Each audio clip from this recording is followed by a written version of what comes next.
जी sir. देखिए, फसल बीमा जो है वो किसानों के लिए वरदान साबित हुआ था और करीब 20-25 साल हो गए होंगे लगभग, मेरे ख्याल से, जब ये इसका प्रारंभ हुआ था। तो आज भी किसानों को टाइम पे पेमेंट नहीं मिलता है। राजस्थान में भी 2-3 साल हो गए हैं, पेमेंट बाकी है।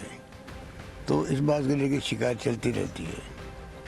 अब सरकार को चाहिए कि अब तो इतना अनुभव हो गया है, शानदार परफेक्ट तरीके से सुनिश्चित करे कि समय पर पेमेंट हो जाए किसानों को। मेन बात ये है, शिकायत आती रहती है। प्रधानमंत्री जी ने उसको एक्सटेंड किया, अच्छी बात है, पर साथ में व्यवस्था ये भी करे पेमेंट टाइम पे हो किसानों का, बस ये बात है।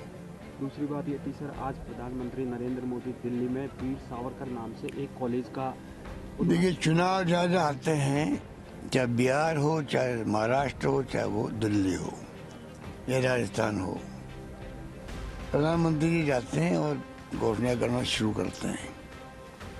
तो ये तो एक परंपरा बन गई आजकल के। पहले घोषणा क्यों होती है?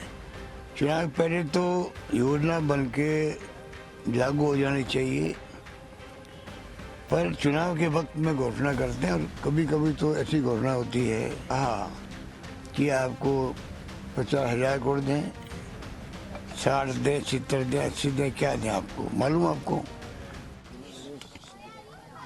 जी सर। देखिए, फसल बीमा जो है वो किसानों के लिए वरदान साबित हुआ था और करीब 20-25 साल हो गए होंगे लगभग, मेरे ख्याल से, जब ये इसका प्रारंभ हुआ था। तो आज भी किसानों को टाइम पे पेमेंट नहीं मिलता है। राजस्थान में भी 2-3 साल हो गए हैं, पेमेंट बाकी है। तो इस बात को लेकर शिकायत चलती रहती है।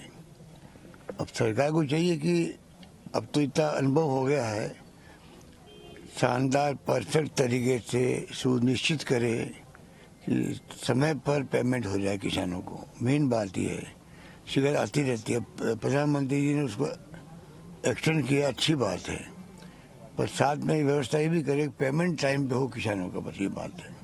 दूसरी बात ये थी सर, आज प्रधानमंत्री नरेंद्र मोदी दिल्ली में वीर सावरकर नाम से एक कॉलेज का देखिए, चुनाव ज़्यादा आते हैं, चाहे बिहार हो, चाहे महाराष्ट्र हो, चाहे वो दिल्ली हो या राजस्थान हो, प्रधानमंत्री जी जाते हैं और घोषणा करना शुरू करते हैं। तो ये तो एक परंपरा बन गई आजकल कि चुनाव के पहले घोषणा क्यों होती है? चुनाव पहले तो योजना बन के लागू हो जानी चाहिए, पर चुनाव के वक्त में घोषणा करते हैं। और कभी कभी तो ऐसी घोषणा होती है, जैसे बिहार में उन्होंने कहा कि आपको 50,000 करोड़ दें, 60 दें, 70 दें, 80 दें, क्या दें, आपको मालूम? आपको उस घोषणा क्या हुआ, किसी को नहीं मालूम। तो ये परंपरा अच्छी नहीं है। वीर सावरकर के